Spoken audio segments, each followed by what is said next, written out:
আসসালামু আলাইকুম। সবাইকে স্বাগত জানাচ্ছি গ্যাসের চুলায় বারবিকিউ রেসিপি দেখার জন্য। সাধারণ লোহার তাওয়া দিয়ে ঘরেই এই বারবিকিউ তৈরি করতে পারবেন।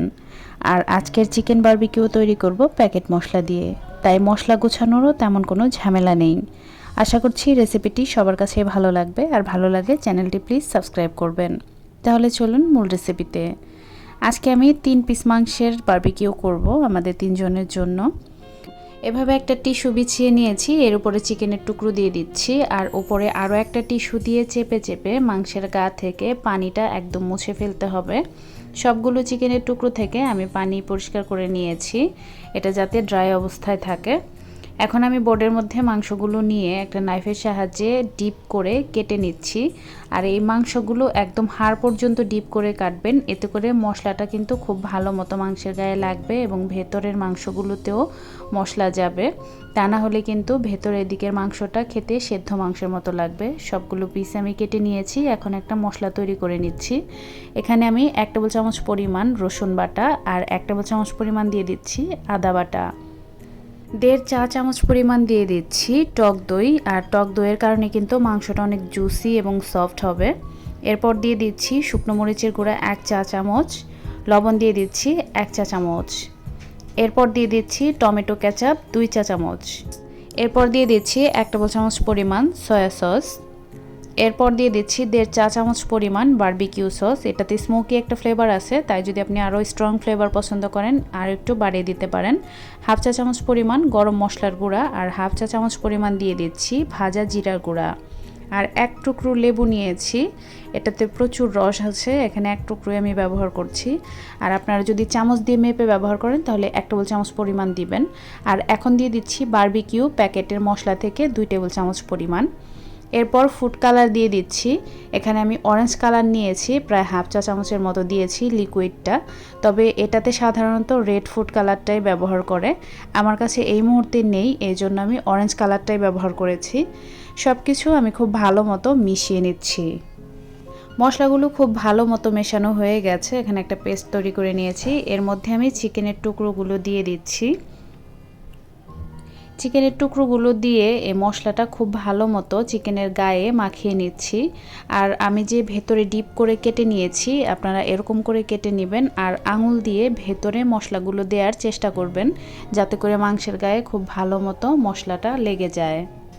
মশলাগুলো মাংসের গায়ে খুব ভালো মতো মাখানো হয়ে গিয়েছে। এখন আমি এটাকে সারা রাতের জন্য রেখে দিব। আর আপনাদের হাতে যদি খুব বেশি সময় না থাকে, কমপক্ষে 2 থেকে 3 ঘন্টা এটাকে ম্যারিনেট করে রেখে দিবেন।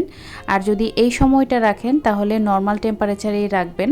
আমি যেহেতু সারা রাতের জন্য রাখবো, তাই এইভাবে একটা ফয়েল পেপার দিয়ে খুব ভালো মতো ঢেকে সারা রাতের জন্য নর্মাল ফ্রিজে রেখে দিব। সকালবেলা আমি ফ্রিজ থেকে মাংসটাকে বের করে নিয়েছি, এখন ওপর থেকে ফয়েল পেপারটাকে সরিয়ে দিচ্ছি। একটু ভালোভাবে লক্ষ্য করলে দেখতে পাবেন মাংস থেকে কিন্তু কিছুটা পানিও বের হয়েছে। এখন আমি এর মধ্যে 1/2 টেবিল চামচ পরিমাণ দিয়ে দিচ্ছি সরিষার তেল, আর এখানে সরিষার তেলটাই ব্যবহার করতে হবে। তেলটা দিয়ে আমি মশলার সাথে এবং মাংসের সাথে খুব ভালো মতো মাখিয়ে নিচ্ছি। আপনি যখন মাংসটাকে ম্যারিনেট করবেন তখন কিন্তু তেলটা দিতে যাবেন না, তাহলে কি হবে, এই মশলাটা মাংসের গায়ে খুব ভালো মতো লাগবে না। তেলের কারণে মশলাটা কিন্তু একটু সেপারেট হয়ে থাকবে। মশলাগুলো মাংসের গায়ে খুব ভালো মতো মেখে নিয়েছি, এখন এভাবে রেখে দিব 10 মিনিট। 10 মিনিট পর আমি এগুলোকে একটা তাওয়ার মধ্যে ভেজে নিব। এখানে আমি একটা লোহার তাওয়া ব্যবহার করেছি, আর এখানে 3 টেবিল চামচ পরিমাণ সরিষার তেল দিয়ে দিচ্ছি। এখানেও সরিষার তেলটাই দিতে হবে সুন্দর একটা ফ্লেভারের জন্য। তেলটাকে খুব ভালো মতো গরম করে নিতে হবে। তেলটা গরম করে আমি তাওয়ার মধ্যে ছড়িয়ে দিয়েছি। এখন মাংসটাকে এর মধ্যে দিয়ে দিচ্ছি। মুরগির যে বুকের মাংসটা আছে, এখানে মাংসের সাইডটা আমি আগে দিয়েছি, যাতে করে এটা খুব ভালো মতো ফ্রাই হয় এবং ভেতরে সেদ্ধও হয়। এ পর্যায়ে চুলার আঁচটাকে হাই হিটে রাখতে হবে। আমি প্রায় 2 মিনিটের মতো হাই হিটে রেখে চুলার আঁচটাকে মিডিয়াম টু হাই হিট করে দিয়েছি। প্রায় 7 মিনিটের মতো আমি এটাকে রান্না করে নিয়েছি। 7 মিনিট পর আমি মাংসটাকে উল্টে দিচ্ছি। এটা এই সাইডটা সেদ্ধ হয়েছে, সেই সাথে খুব সুন্দর একটা কালারও এসছে। ওপরে যে পোড়া পোড়া দেখতে পাচ্ছেন, বারবিকিউর বৈশিষ্ট্য এটা। আর আমার এই মাংসটা কিন্তু পুড়ে যায়নি, মশলাটার মধ্যে হালকা একটু পোড়া পোড়া কালার এসেছে, মাংসটা কিন্তু ঠিক আছে। এই মাংসগুলোতে পোড়া পোড়া একটা কালার আসবে, তবে মাংসগুলো কিন্তু পুড়ে ফেলা যাবে না। মুরগির মাংসটাকে এই পর্যায়ে আমি লো আঁচে রেখে আরও 7 মিনিটের জন্য রান্না করে নিয়েছি। এতে করে মাংসটা খুব সুন্দর মতো সেদ্ধ হয়ে গিয়েছে, সেই সাথে সুন্দর একটা কালারও এসছে। এখন আমি একটা কাঠি দিয়ে চেক করে দেখাচ্ছি। দেখেন, এটা কিন্তু একদম পারফেক্টলি সেদ্ধ হয়ে গেছে, একদম নরম। এখন আমি এই মাংসের টুকরোগুলোকে উল্টে পাল্টে আরও একটু পোড়া পোড়া করে নিব, যাতে করে দেখতে আরও বেশি সুন্দর লাগে আর খেতেও একটা স্মোকি ফ্লেভার আসে। আমার চিকেনগুলো পারফেক্টলি হয়ে গিয়েছে, আমি চুলা থেকে নামিয়ে নিচ্ছি। আমার এখানে 15 মিনিটের থেকে একটু বেশি সময় লেগেছিল। আপনাদের হয়তো বা 15 থেকে 20 মিনিটের মতো সময় লাগবে, কারণ ব্রয়লার মুরগি রান্না হতে কিন্তু খুব বেশি সময় লাগে না। আমি সবগুলো চিকেনের টুকরো নামিয়ে নিয়েছি। গ্রিল চিকেনের সাথে যে চিকেন সস বা গ্রেভিটা থাকে, এখন সেটা তৈরি করে নিচ্ছি। প্যান গরম করে এর মধ্যে 1.5 টেবিল চামচ পরিমাণ সরিষার তেল হালকা গরম করে নিয়েছি। এর মধ্যে আমি একটা গ্রেভি দিয়ে দিচ্ছি।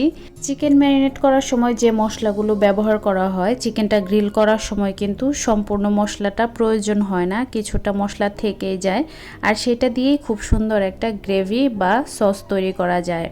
আমার চিকেনটা ভাজার পর এটুকু মশলা আমার বেশি হয়েছিল, আর আমি সেটা দিয়েই সসটা তৈরি করে নিচ্ছি। এটাকে তেলের সাথে বেশ খানিকক্ষণ সময় নিয়ে ভালো মতো কষিয়ে নিতে হবে, এতে করে এর টেস্টটা অনেক ভালো আসে। এটা খুব ভালো মতো কষানো হয়ে গিয়েছে, মশলার সাথে যে পানিটা ছিল সেটা শুকিয়ে গিয়েছে। এখন আমি এটাকে খুব ভালো মতো রান্না করার জন্য এখানে পানি ব্যবহার করব। প্রায় 1/4 কাপের মতো আমি পানি দিয়ে দিচ্ছি, আর যে কাপে মশলাটা ছিল আমি ওইটা ধুয়েই পানিটা দিচ্ছি। এখন এই পানিটার সাথে মশলাগুলোকে খুব ভালো মতো মিশিয়ে নিতে হবে, আর মিডিয়াম হিটে রান্না করব এই পানিটা একদম শুকিয়ে যাওয়া পর্যন্ত। এই পর্যায়ে মশলাটা খুব ভালো মতো রান্না করা হয়ে গিয়েছে। আপনারা তুলে একটু চেক করে দেখবেন এর ঝাল এবং লবণটা ঠিক আছে কিনা, প্রয়োজন হলে অ্যাড করে দিবেন। আমি এর ফ্লেভার এবং টেস্টের জন্য এক টুকরো লেবুর রস ব্যবহার করছি। আপনারা যদি পছন্দ না করেন তাহলে দিবেন না, আর যারা দিবেন এখানে 1 টেবিল চামচ অথবা 1.5 চা চামচ পরিমাণ লেবুর রস অ্যাড করে দিবেন। খেতে কিন্তু অনেক বেশি ভালো লাগে, সেই সাথে সুন্দর একটা ঘ্রাণও আসে। লেবুর রসটা দিয়ে আমি প্রায় 1.5 মিনিটের মতো রান্না করে নিয়েছি। আমার গ্রিল সসটা রেডি। এখন আমি রায়তা এবং গ্রিল সসের সাথে বারবিকিউগুলো পরিবেশন করে দিচ্ছি। আর এই রায়তার রেসিপিটাও আমার চ্যানেলে আছে, ডেসক্রিপশন বক্সে লিঙ্কটা দিয়ে দিব, চাইলে দেখে নিতে পারেন। আমি এক টুকরো চিকেন আপনাদেরকে ভেঙে দেখাচ্ছি এটা কতটা সফট হয়েছে। আর এই বারবিকিউ চিকেনগুলো আমি পরিবেশন করেছিলাম নান রুটির সাথে। আপনারা যে কোনো পরোটা, রুটি, নান রুটি বা তন্দুর রুটির সাথে এই চিকেনগুলো খেতে পারেন, দারুণ লাগবে। রেস্টুরেন্টের থেকেও বেশি মজা হয়েছে আলহামদুলিল্লাহ। আশা করছি রেসিপিটি সবার কাছেই সহজ ও ভালো লেগেছে। অবশ্যই তৈরি করবেন, আর কেমন হয় কমেন্টে জানাতে কিন্তু ভুলবেন না। সবাই ভালো থাকবেন, আজ এখানেই বিদায় নিচ্ছি। আল্লাহ হাফেজ।